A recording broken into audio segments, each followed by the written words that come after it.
couldn't resist his boss, so I lied to my husband and slept with him. I didn't expect this. Hey Reddit, longtime user of this app, but I've never really posted anything personal on here. I think my story is worth sharing. I cheated on my husband, and the moment my husband found out, he hid the fact that he knew, and then brought another woman to our celebration party. And that is why I've decided to make this post. My name is Emily, and I'm a 33-year-old woman. I've been married to my husband Alex, who is a 35-year-old man, for about 6 years. Alex and I met in college, and we instantly hit it off. Our first date was magical in a way. Alex had planned everything meticulously, from the cozy Italian restaurant with dim lighting to the bouquet of flowers he brought.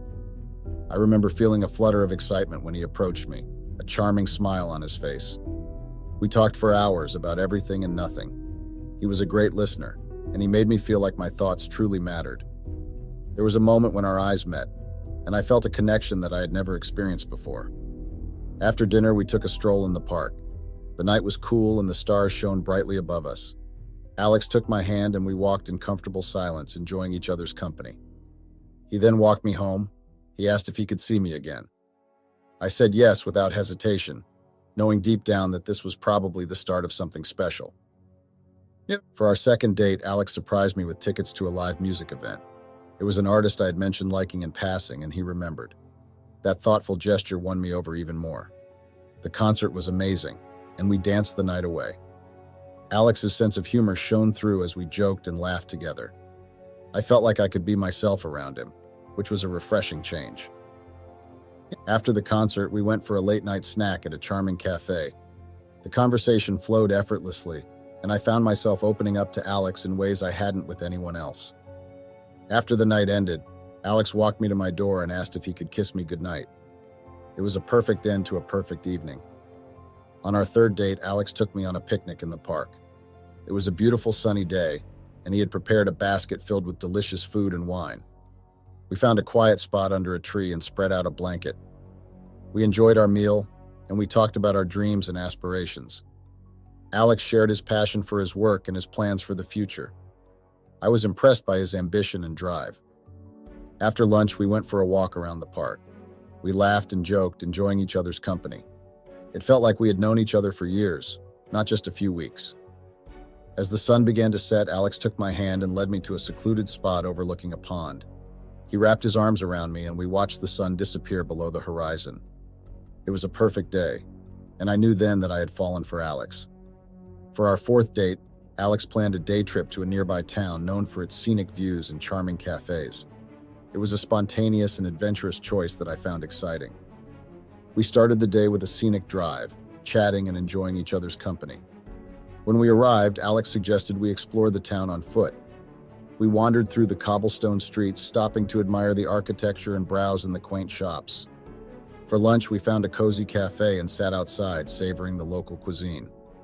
The conversation flowed easily, and I felt a deep connection with Alex. After lunch, we decided to hike up to a nearby viewpoint. The hike was invigorating, and the view from the top was breathtaking. We sat on a bench, catching our breath and taking in the beauty around us. After the night ended, we started heading back to the car, tired but happy.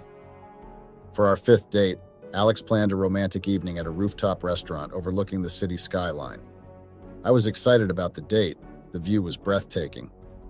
As we stepped out onto the rooftop of the restaurant, I couldn't help but feel a rush of excitement. The view was breathtaking, with the city skyline stretching out before us, bathed in the warm hues of the setting sun. Alex had planned the perfect evening, and I was looking forward to spending more time with him. We toasted to our growing relationship, the clink of our glasses blending with the soft music playing in the background. The ambiance was magical, and I felt a deep connection with Alex as we sat there, enjoying each other's company. During dinner, Alex surprised me with tickets to a show I'd been wanting to see. His thoughtfulness touched me, and I couldn't wait to experience the show with him by my side. After dinner, we took a leisurely stroll through the city, hand in hand. We talked about our hopes and dreams for the future, and I felt grateful to have found someone as caring and understanding as Alex. We made our way back to the car, and I felt a sense of contentment and happiness wash over me. I knew at that moment that I was falling in love with Alex, and I couldn't wait to see where our relationship would take us. Alex was incredibly driven and ambitious, even while still in school. He was freelancing and involved in many projects, which only added to his charm. It was clear he had a bright future ahead of him, and I admired his dedication. One evening after we had dinner together, Alex brought up the idea of us moving in together. He expressed how much he enjoyed our time together and how he saw a future with me. I was thrilled by the idea and agreed wholeheartedly. Moving in with Alex felt like the next natural step for us. We spent weeks packing up my things and getting our new place ready. Moving in together was an exciting yet challenging step for Alex and me. We were both used to having our own space and routines, so merging our lives into one household took some adjustment. One of the biggest struggles we faced was merging our belongings. We both had accumulated a lot of stuff over the years, and trying to find space for everything in our new place was a challenge. We had to decide what to keep, what to donate, and what to throw away, which led to some disagreements and compromises. Another struggle was dividing household responsibilities. We both had busy schedules, so finding time to clean, cook, and run errands was difficult. We had to sit down and come up with a schedule that worked for both of us, which required a lot of communication and compromise. Despite the struggles, moving in together ultimately brought us closer. We learned to compromise, communicate better, and appreciate each other's strengths and weaknesses. It was a learning experience, but one that strengthened our relationship in the end. Alex then graduated and embarked on his professional journey. I was still working towards completing my degree. His graduation ceremony was a proud moment for both of us, but it also marked the beginning of a new chapter in our lives. Alex, being 2 years ahead of me, had a head start in the job market. He landed an amazing job right after graduation, which was a testament to his hard work and dedication.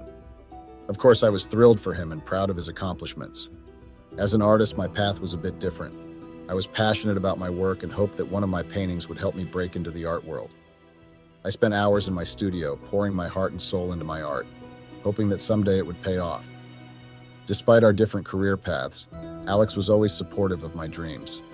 He encouraged me to keep pursuing my passion and never gave up on my dreams.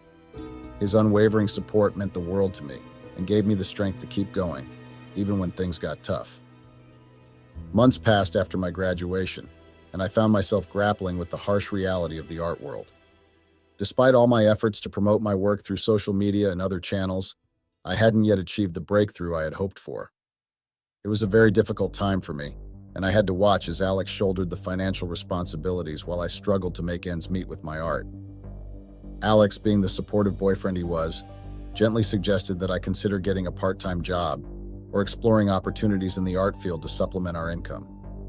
He wanted to ease the burden on me and ensure that I stayed active and engaged while pursuing my passion. However, I couldn't bring myself to accept his suggestion. I felt that taking a part-time job would be beneath me and a compromise on my artistic integrity. I was still holding out hope for my big break, believing that it was just around the corner. Despite Alex's encouragement and support, I couldn't shake off the feeling of disappointment and frustration. I was determined to prove myself as an artist and refused to give up on my dreams. I remember the day vividly, the day Alex proposed. It was a beautiful spring afternoon, and we had decided to take a stroll in the park near our apartment. As we walked hand in hand, enjoying the sunshine and the gentle breeze, Alex suddenly stopped and turned to me, a nervous but determined look in his eyes. He began to speak, his words filled with love and sincerity, expressing his deep feelings for me and his vision of our future together. And then he got down on one knee and pulled out a small box from his pocket. My heart skipped a beat as he opened the box to reveal a stunning ring, sparkling in the sunlight. He asked me to marry him, and in that moment I was overcome with emotion. Tears welled up in my eyes as I nodded eagerly, unable to find the words to express my joy and love for him. Alex slipped the ring onto my finger and we embraced, knowing that our lives were about to change forever. It was a magical moment, one that I will always cherish. Planning our wedding was both exciting and stressful. We wanted everything to be perfect, from the venue to the decorations to the guest list. But as the days turned into weeks and then months, the stress began to mount. There were so many decisions to make, so many details to consider. We had to find the perfect venue, choose a caterer, select the music, and pick out the perfect dress. And then there were the inevitable disagreements and compromises that come with planning a wedding. Despite the stress, we tried to enjoy the process and keep sight of the reason why we were doing all of this, which was for us. On our wedding day, everything seemed to fall into place perfectly. The sun was shining, The sky was clear, and there was this feeling of joy and excitement in the air. I remember getting ready with my bridesmaids, the anticipation building with each passing minute. When I finally walked down the aisle and saw Alex waiting for me at the altar, I felt this rush of emotions, happiness, love, and gratitude. The ceremony was beautiful and heartfelt, filled with laughter and tears. As we exchanged vows and rings, I knew that I was marrying the love of my life, my soulmate. After the ceremony, we celebrated with our family and friends, dancing and laughing late into the night. It was a day I will never forget, a day filled with love, laughter, and joy. On our honeymoon, Alex had planned everything down to the last detail. We traveled to a beautiful tropical island, where we then spent our days lounging on the beach, exploring the local culture, and enjoying each other's company. Everything had been paid for by Alex, including our wedding, as I was still struggling to get my big break in the art world. Despite my lack of financial contribution, Alex never complained. He was supportive and understanding, and he was earning very well and also had good savings, so my financial situation didn't seem to bother him. It was during our honeymoon that I truly appreciated how lucky I was to have him as my partner. He was patient, caring, and always put my needs before his own. I knew then that I had married not only a loving husband, but also a true partner for life well until I betrayed him. As the years passed, my struggle to break into the art world persisted. Despite Alex's gentle suggestions to find a job or pursue other avenues, I stubbornly clung to the hope that my big break was just around the corner. Instead of taking his advice, I found myself becoming increasingly lazy, spending my days at home doing nothing productive. I refused to consider a job, feeling that anything less than a successful career in art would be beneath me. To make matters worse, I started neglecting my health, leading to weight gain. Alex, ever patient and understanding, never once complained. He continued to support me both emotionally and financially, never losing faith in my abilities or my dreams. As time went by, my situation with Alex worsened. About 5 years into our marriage, he reached his breaking point. I had let myself go, gained a considerable amount of weight, and became lazy and unmotivated. Alex, on the other hand, was still working hard and shouldering all the responsibilities at home, including the chores. We had initially planned to start a family in our 30s, but Alex no longer felt that I was ready for such a responsibility. He expressed his concerns about bringing a child into our current situation and told me that I needed to change before we could even consider having kids. I tried to convince him to let me be a stay-at-home mom, but he refused, stating that it would only make me lazier. It was then that he gave me an ultimatum. Either I get a job or he would leave me. That ultimatum was a wake-up call for me. I knew I had to make a change if I wanted to save my marriage. I managed to secure a job at a local art gallery, hoping that it would be a step in the right direction. I started to feel incredibly insecure about my appearance. The weight I had gained made me feel unattractive and undesirable. I looked in the mirror and hardly recognized myself. It was a constant struggle, and the truth was, losing weight was much harder than gaining it. I tried various diets and exercise routines, but nothing seemed to work. My self-esteem hit an all-time low, and I found myself avoiding social situations and even intimacy with Alex because of how I felt about my body. It was a difficult and lonely time for me, and I felt like I was losing myself more and more each day. Working at the art gallery was a breath of fresh air. The staff was friendly and welcoming, and I quickly made some fast friends among my co-workers. Despite enjoying my job, I couldn't shake off the resentment I felt towards Alex for forcing me to start working. I felt like he had taken away my freedom and independence. But then, there was James. James was the owner of the art gallery, and he was unlike anyone I had ever met. He was charming, charismatic, and incredibly kind. He made me feel beautiful and desirable, something I hadn't felt in a long time. James would flirt with me and shower me with compliments, and I found myself drawn to him in a way I couldn't explain. James was always so friendly and kind, but it felt like he was extra friendly towards me. He had a way of making me feel special, like I was the only one in the room. He would often bring me my favorite coffee in the morning or leave little notes on my desk, just to brighten my day. His gestures were small but thoughtful, and they always put a smile on my face. At first, I didn't think too much of it. I just liked the attention and the way he made me feel. But as time went on, I started to develop an attraction for him. I knew it was wrong, especially since I was married, but I couldn't help myself. James was just so charming and attentive, and I found myself drawn to him more and more each day. As time went on, my attraction to James grew stronger, He was always so charming and attentive, and I found myself looking forward to our interactions more and more. I could tell that he was also becoming more flirty with me, and I didn't mind it one bit. In fact, I liked it. Looking back now, I realized that I should have told my husband about how I was feeling. But back then, I was too caught up in the attention and the excitement of it all. I was also afraid that if my husband found out, he would make me quit my job, and I didn't want that. James made me feel good about myself, especially since I had such horrible insecurities. His attention and affection were like a balm to my wounded self-esteem, and I craved it more and more. I found myself drawn to James in a way I hadn't expected.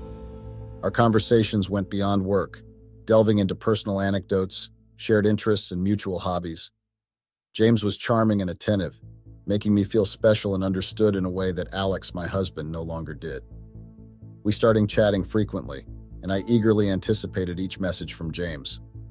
I would often lose track of time, engrossed in our conversations late into the night. James seemed to have a knack for saying the right things, boosting my confidence and making me feel desirable. Despite knowing that my growing attraction to James was wrong, I couldn't help but enjoy the attention. I craved the excitement and validation that our interactions provided, especially as my marriage with Alex had lost much of its spark. Granted, I knew it was my fault for that, but still. I also knew I was treading dangerous waters, but the thrill of the forbidden kept pulling me back to James and made it difficult for me to resist his charm. James started inviting me to solo outings outside of work. He would suggest we go watch a movie I had mentioned wanting to see, or go out for food at a cozy restaurant, or even go for a walk in the park. These outings felt like mini adventures, a refreshing change from my daily routine. James was attentive and thoughtful, always making sure I was comfortable and enjoying myself. I found myself looking forward to these outings, eagerly anticipating the next time we would meet. It was exhilarating to spend time with someone who seemed genuinely interested in me and my well-being. These moments with James became a bright spot in my otherwise mundane life, and I found myself craving more of his company.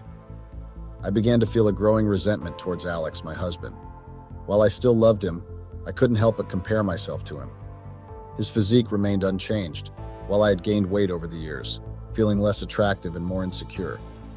It was hard not to notice the contrast, especially when James, who I was growing closer to, made me feel beautiful and desired. What frustrated me even more was Alex's apparent obliviousness to my struggles. I was battling with my mental health, feeling trapped in a cycle of self-doubt and insecurity. I longed for Alex to notice and offer support, but it seemed like he didn't see my pain. His lack of understanding drove a wedge between us, pushing me further towards James, who seemed to understand me in a way Alex didn't. Looking back now, I can see that Alex cared deeply, and he noticed when things started to change between us. He tried his best to make me happy, but I was too entranced by James's attention to notice. When Alex saw me getting more distant and glued to my phone, he tried to overcompensate by doing everything he could to reconnect with me. But I was already too far gone, blinded by James's charm and the excitement he brought into my life. It wasn't Alex who pushed me towards James. I pushed myself towards him, caught up in the fantasy he offered. Alex had always been there, holding down the fort, but I was too wrapped up in my own desires to see it at the time. James soon started inviting me to his house. He was married and his wife was pregnant, but she was staying with her parents until the baby was born, or so he said. I began visiting him at his home innocently enough, watching movies, having lunch, or sometimes dinner. However, things took a turn, spilled over, and I ended up cheating on my husband. After the incident with James, I was horrified. I avoided him for days, but he persisted, trying to convince me that I wasn't at fault. Deep down, I needed reassurance that what I did was right, and both James and my own mind provided that reassurance. James blamed it on Alex, saying I wouldn't have cheated if Alex hadn't neglected me sexually. I started to believe it was Alex's fault. However, the truth was, whenever Alex tried to initiate sexual contact, I had always refused because I felt insecure. I was also angry about him forcing me to get a job, and soon he just stopped initiating. As much as I loved Alex, I found myself lying to him to continue my affair with James. It wasn't that I didn't love Alex anymore, but the attention and affection James showered on me made me feel alive in a way I hadn't felt in a long time. I knew what I was doing was wrong, but I justified my actions by telling myself that I deserved this happiness, even if it meant betraying my marriage vows. I found myself constantly weaving lies to cover my tracks. Excuses would flow effortlessly from my lips, using work as a guise to slip away and meet James. Our encounters became more daring. Sometimes we would even wait until all our coworkers had left and then we would have sex. With each passing day, I felt myself drifting further from Alex. Alex handled most, if not all, the chores, but previously, I would assist as a way to bond with him, but now I refused to do anything. My phone became both my lifeline and my downfall. I was constantly clung to it. The life I once shared with Alex, filled with love and companionship, was now overshadowed by the guilt and shame of my actions. Despite my best efforts to hide my affair, the cracks in my facade were beginning to show, and I knew that it was only a matter of time before everything came crashing down. Alex then received a huge promotion at work, and when I found out, I couldn't help but feel a pang of guilt. He had been working so hard, carrying the weight of our household on his shoulders, while I was lost in my affair with James. Seeing him succeed should have made me happy, but instead it filled me with shame. I knew that I was the reason why Alex had to work so hard, and why he had to take care of everything at home. While he was out there making a name for himself, I was chasing after James and his attention, neglecting the man who had always been there for me. Even though I felt guilty, I couldn't bring myself to end things with James. I was addicted to the attention and affection he gave me, even though I knew it was wrong. I tried to justify my actions by blaming Alex for neglecting me, but deep down I knew it was my fault. Alex's promotion brought a substantial increase in his earnings, nearly 4 times his previous salary. The significance of his achievement was not lost on me. It was a remarkable milestone in his career, a testament to his hard work and dedication. And despite my own personal struggles and guilt, I couldn't help but feel a sense of pride for him. In celebration of his promotion, Alex suggested that we host a celebratory party to reconnect with our friends and family, many of whom we hadn't seen in quite some time. I agreed, eager to share in his success and enjoy a moment of happiness together. It seemed like the perfect opportunity to put aside our troubles and focus on the joyous occasion. Little did I know, the party would be a turning point in our relationship, one that would change everything and reveal the secret lie I had been living. As the party planning progressed, I couldn't shake off the feeling that something was off with Alex. He seemed more distant and cold, which was a stark contrast to his usual warm and affectionate self. Despite my own distance and the fact I was busy with my affair with James, Alex had always made an effort to bridge the gap between us. However, it was becoming increasingly clear that he was no longer trying as hard. I tried to brush off my concerns, attributing his behavior to stress or work-related issues. But deep down, I knew there was more to it. His actions spoke volumes, and I couldn't ignore the growing sense of unease that had settled in the pit of my stomach. I began to wonder if he had somehow found out about my affair, but I pushed those thoughts aside because I was unwilling to confront the truth. As the celebration party drew closer, Alex's behavior became even more perplexing. He bought an expensive car and began talking about purchasing a new house, which excited me, but also left me feeling surprised and somewhat saddened. Alex had a habit of buying everything in pairs, and he had been the one to purchase my current car. It was in his name, as he had paid it off and it was under his insurance. I brought up the idea of getting a new car, hoping to match his excitement for our future plans, but Alex brushed me off, asking what I did with my paychecks. While he covered all our bills, I didn't earn much, and what little I made was often spent on things I liked. Saving was a challenge, and I felt a pang of disappointment that he didn't see my desire for a new car as valid. As I was still struggling with Alex's increasingly cold demeanor, which was a huge contrast to his usual warmth, he surprised me further by withdrawing all his money from our joint account. I was shocked and confronted him about it, but he calmly explained that he had thought about it extensively and believed it would be better if we had separate accounts. He suggested we use the joint account solely for bills. I was taken aback by this sudden change, but I didn't protest. Doing so would have raised suspicion, and I was already dealing with feelings of confusion and unease about the state of our relationship. For the party, I made sure to invite all our friends and family. Alex even insisted I invite James and my coworkers. I obliged, wanting to show off the life we had built together. I even took the time to shop for really good clothes, conscious of what people who hadn't seen me in a while would say when they saw how much weight I had gained. The night of the party, everything was going pleasantly fine, but Alex was running a bit late. I texted him and he said he assured me that he would be there soon. He said he had just gone to pick someone up. I was puzzled as no one had asked for a ride to our place. I texted him back and asked who, but he didn't reply back. When he finally arrived, I was shocked to see that he wasn't alone. He had brought another woman with him, and she was hanging on to him closely, like a leech. The woman was someone I knew from Alex's workplace. I had only met her a few times before, but I'd always felt insecure about her, as she seemed to have a close relationship with Alex, and it was obvious she wanted him. I had told Alex to cut her off, and he did. He even told her he would like their relationship to only be professional, and she accepted.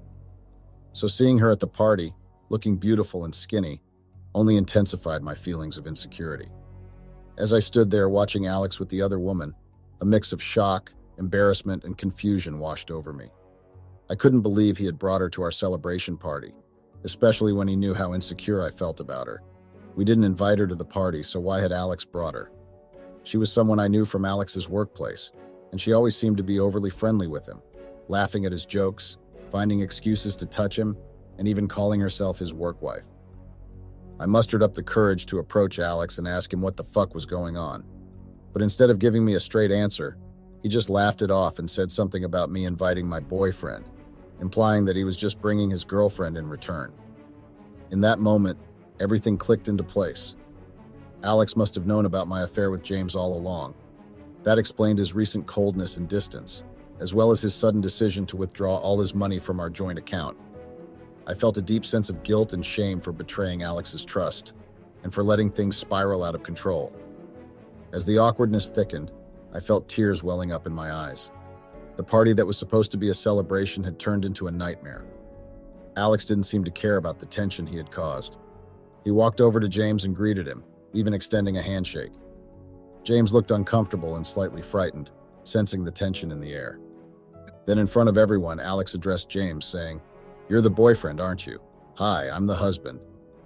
The room fell silent, and I could feel everyone's eyes on me. My in-laws started glaring at me, and I felt like I wanted to disappear. My secret was out, and I was humiliated beyond words. I burst into tears, overwhelmed by the embarrassment and shame of being exposed in such a public manner. As I cried, Alex's smile grew wider. He then turned to the guests and announced that the party was over, apologized for the abrupt end, and promised to explain everything later. He ushered everyone out, and they left, shooting me accusing glances. I felt the weight of their judgment, knowing they blamed me for the evening's debacle. Even James began to leave, but as he reached the door, Alex called out to him. He told James to say hello to Priscilla. My heart sank as I realized Alex must have informed Priscilla about James's infidelity. Priscilla was James's wife. James looked stunned for a moment before quickly exiting. I was shocked by Alex's move, but my focus was on repairing my shattered marriage. I broke down again in tears, overwhelmed by the mess I had created and desperate to fix things with Alex. The party emptied out, and even the woman Alex arrived with made her exit, but not before planting a quick kiss on his lips. I was horrified, watching her kiss my husband right in front of me, complete with a smirk thrown my way. Alex finally turned to me and his smile was icy, detached. He calmly told me that he had known about my infidelity for a long time, and that he no longer felt anything for me. He accused me of being ungrateful, highlighting how he had shouldered all responsibilities while I was cheating behind his back. He announced that we were getting a divorce.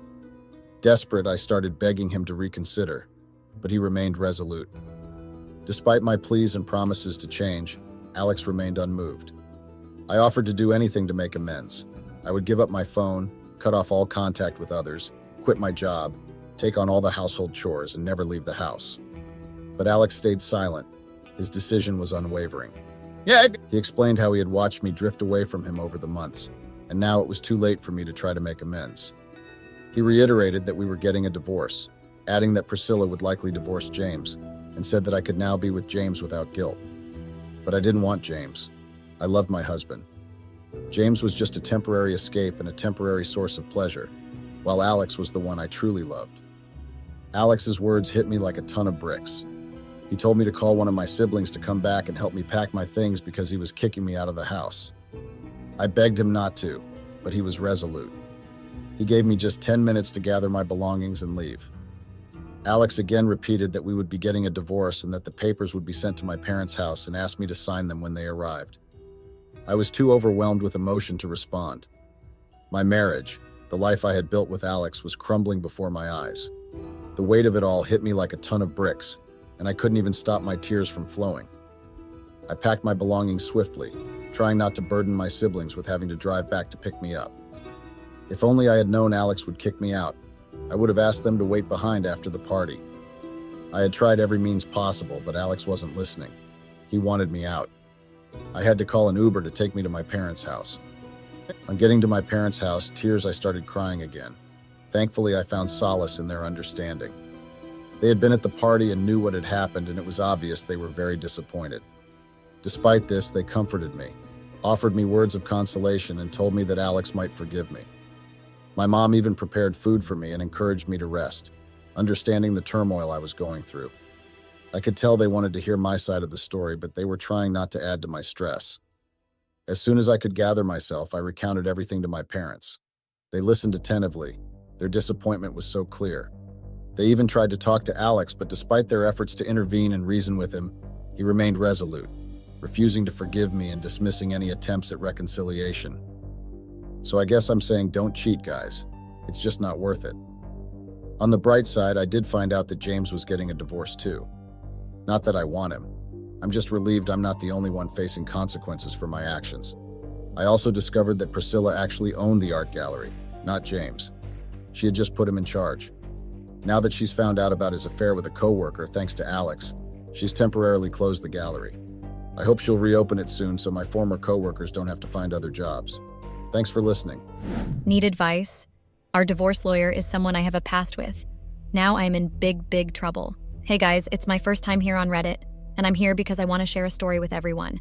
I also need help, so if you would please read this, I thank you, and I'll want your advice at the end of it. My name is Valerie, and I am 29 years old.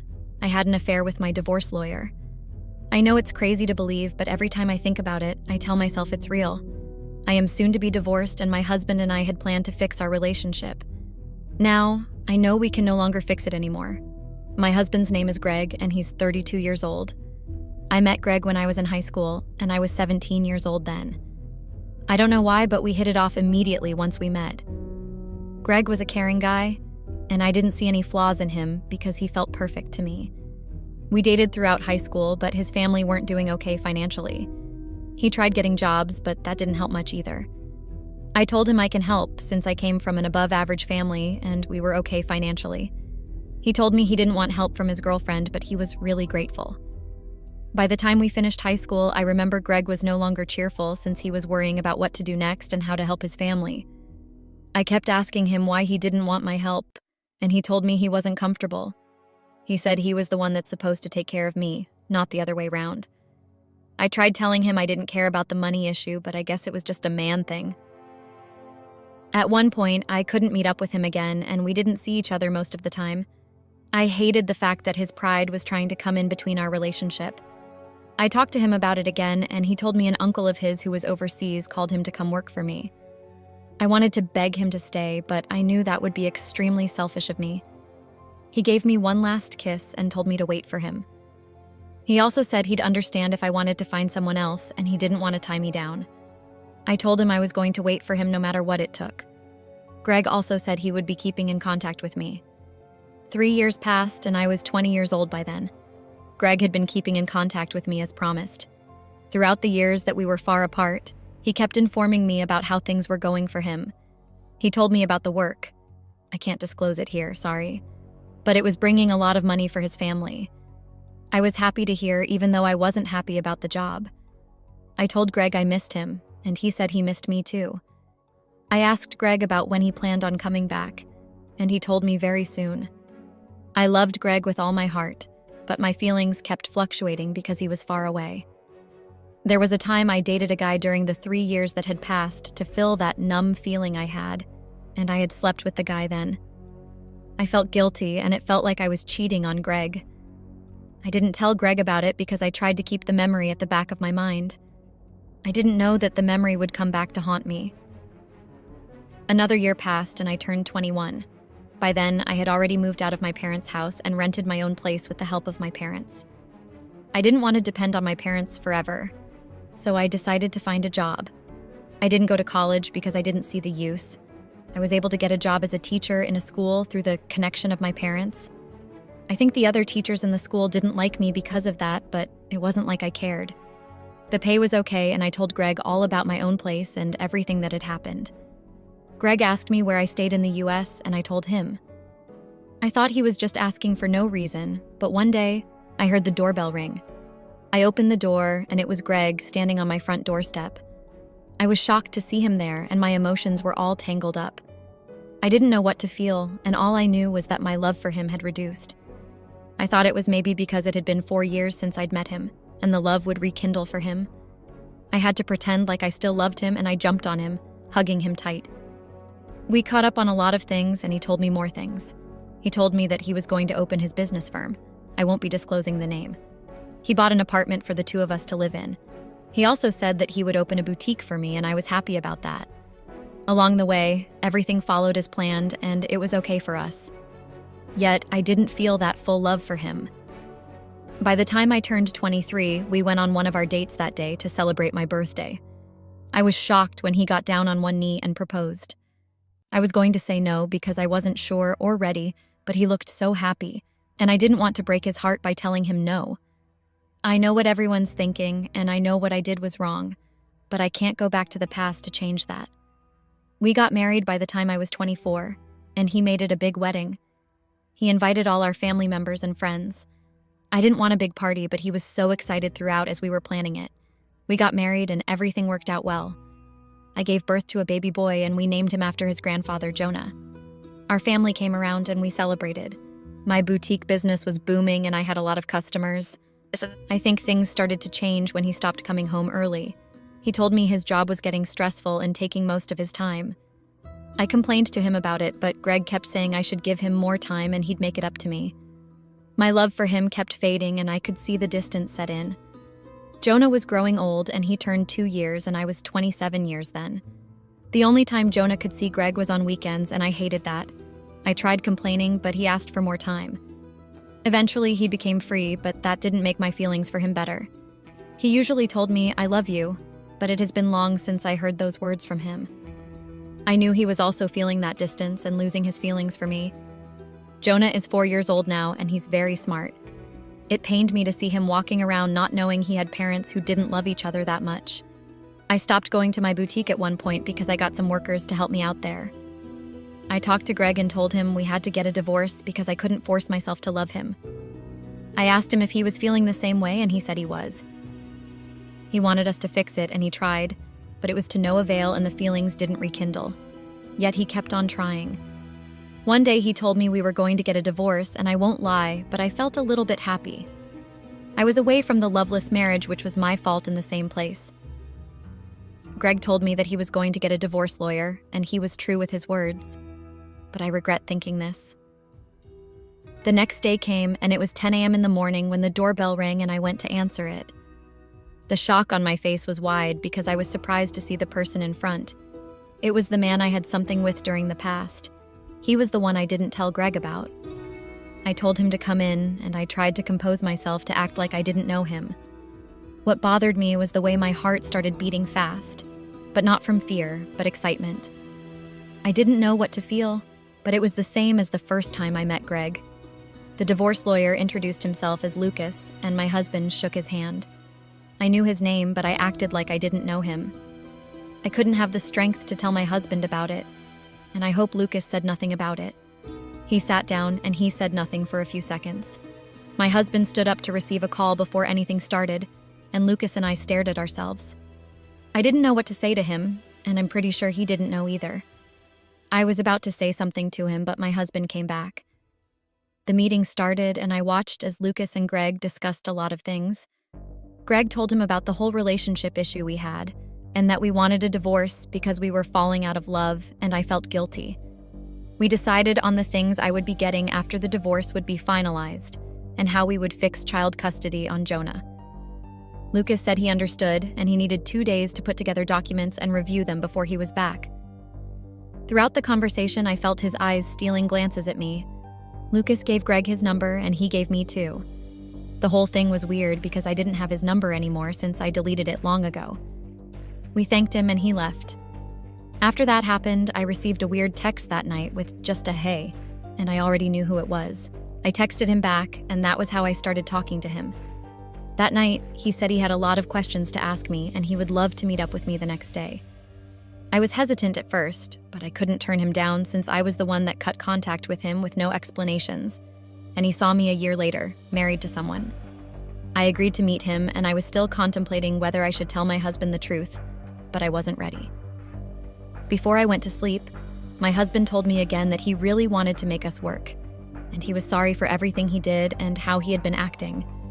I also apologized to him, but just at random, not for a particular thing. I couldn't tell him that I was the one that began to fall out of love in the first place ever since he traveled then. The next day arrived faster than I had expected, and I already hated the day.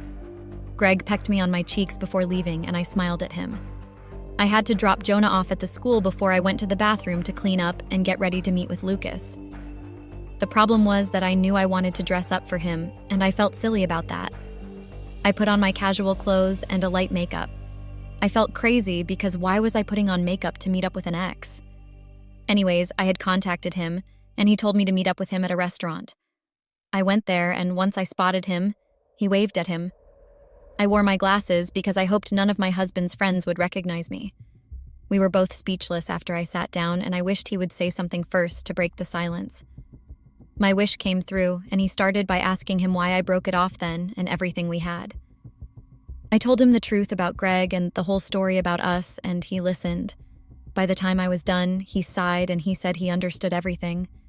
He said he was upset with me and he felt happy to see me, and I smiled at him. The next thing he said after was shocking. He told me he still wanted something with me, but I just frowned. He did know I was married, but even though I was going through a divorce, I couldn't believe he was going to say something like that. Although a part of me actually wanted to be with him and let him feel me, and I was ashamed of that thought. I knew I was supposed to feel annoyed by what he said, but the thing that annoyed me was that I didn't. I didn't say anything, and I got lost in thoughts, not until he called my name to snap me out of it. He apologized for saying something so absurd, but I brushed it off and told him it was okay. Lucas asked me if my husband knew about us and what we had in the past, but I told him I couldn't tell him, so he just nodded in an understanding manner. He asked me if we could be just friends because he missed what we had and the way we vibed with each other. I didn't think he had any second thoughts about it, but I should have known better. I didn't even think before I said yes to us being friends again. I went home that day with a smile on my face, not knowing that things were going to take a turn for the worse. Lucas came over the next day, and we still acted like we didn't know ourselves before now. He brought some documents he had printed out and compiled based on the division of the assets. I didn't see the use in getting anything from Greg, but Greg insisted. He was going to leave me with the house, and the boutique was in my name, so it didn't matter. I also read through some documents, and it mentioned that Greg wanted to leave me with a huge amount of cash. I protested, saying I didn't need something like that, but I felt like it was an excuse to just see Lucas again. Lucas said he would come over again in some days with the finalized papers which Greg and I will have to sign. I was sad but happy at the same time, and I don't know if that makes sense. Lucas kept contacting me at night, and we texted talking about random things. I had taken Jonah to school that day and got back home. I was bored and didn't know what to do. It was like Lucas read my mind from anywhere he was, and I heard the doorbell ring. I opened the door to see Lucas standing in my front with his usual suit and the bag he carried. I wasn't expecting him, so it was awkward. He explained that he called Greg and informed him that he was coming, but Greg said he was at work, but he should show me the documents so I could agree on them. I told Lucas to come in, and he sat down. I could feel his scent lingering in the air when it passed, and it made me feel some kind of way. He asked when Greg would be back, but I didn't think he had a motive, so I told him in the evening, and we started talking about the documents. He told me to come sit beside him to look at the documents clearer, and it was dumb, I know.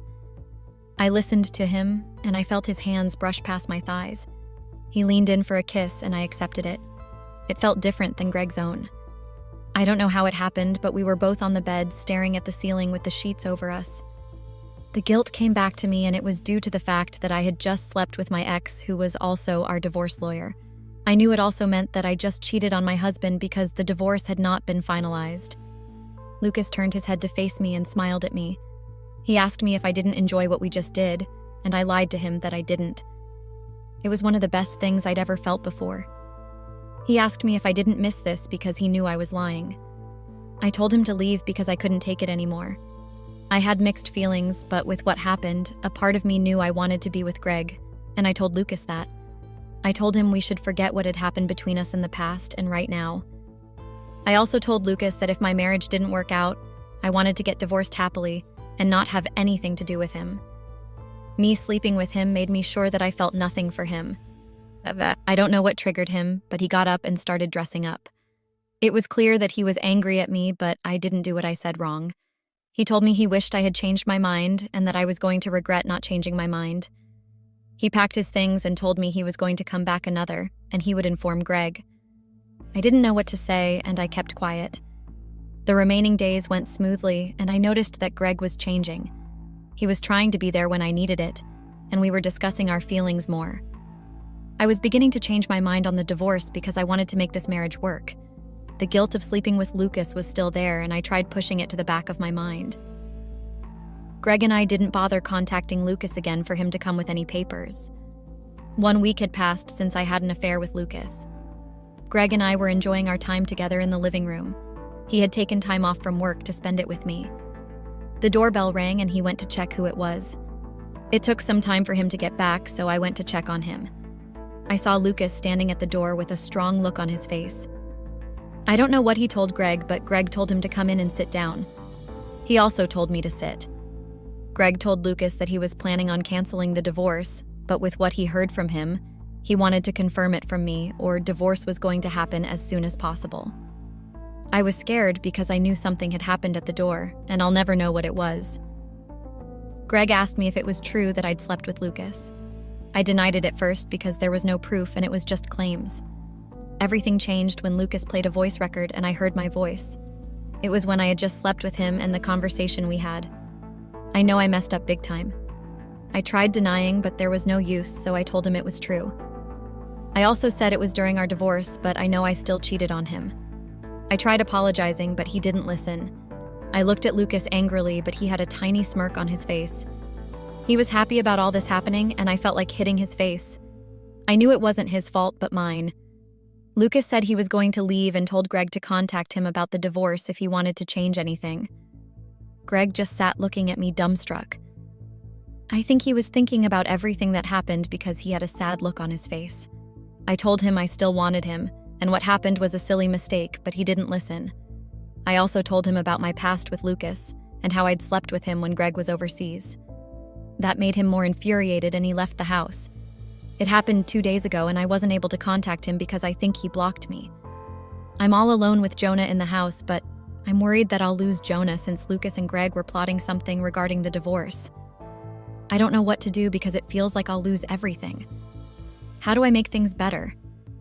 Please help me. Asterisk, asterisk. Comments. Asterisk. 1. Asterisk, asterisk, you/Reddit user. 1. Asterisk, asterisk. Okay, you messed up big time, Valerie. What were you thinking? The moment things went wrong was when you didn't tell Greg about Lucas, and then you even agreed to meet up with him. Also, what kind of wife agrees to be friends with her? You knew what it was going to come to. You should give up because I don't think he will take you back. 2. Asterisk, asterisk, you/Reddit user 2. Asterisk, asterisk. Asterisk, asterisk, you/Reddit user 1. Asterisk, asterisk. Can you stop bashing the poor lady? She made silly mistakes and she came here for advice. Valerie, your marriage sounds great even if you were unsure of the love you had for Greg. You still tried to make it work when you felt nothing, and I feel like that's a good thing you did. If Greg ends the marriage, you should find someone else who deserves you. Don't cry over spilled milk. 3. Asterisk, asterisk, you/Reddit user 3. Asterisk, asterisk. When you mean you're worried you'll lose everything, do you mean the house and the boutique? I thought you were rich, so you shouldn't worry about that, haha. If you do want to fix things, you should apologize to him once he gets home, and maybe his family members if they'll listen to you. But if not, there's nothing you can do. Update. Okay, well, a lot of things have happened since I made that post. Greg came back 2 days after with Lucas. I was scared, but I listened to the advice I read in the comments. I apologized to Greg so many times, but he still didn't listen. Lucas showed me the divorce papers and I was shocked. I wasn't going to get any money or even the house. It also wrote that he'll be taking custody of Jonah, but I argued on that. I can't lose everything. In one day, so he agreed. I protested about lots of things on the divorce paper, but I knew I deserved it. I signed the paper because Greg said he didn't want to see my face anymore and I should leave quickly. I went to my parents' house and told them all that happened. They said they were ashamed of me and that hurt to hear. I also contacted Greg's family, but they said they don't want to talk to me. I left Jonah with Greg because he said he deserved to see him more than I did, and I know he was right. I don't deserve anything. He left me with the boutique because it was already on my name, but I think Greg paid them to leave because they all quit some days later and said they couldn't work for me anymore. This happened because I wasn't content with my marriage and I didn't talk about my true feelings with him. If you're married out there and not happy, talk to your husband about it and discuss it. Thank you for the advice and for reading this.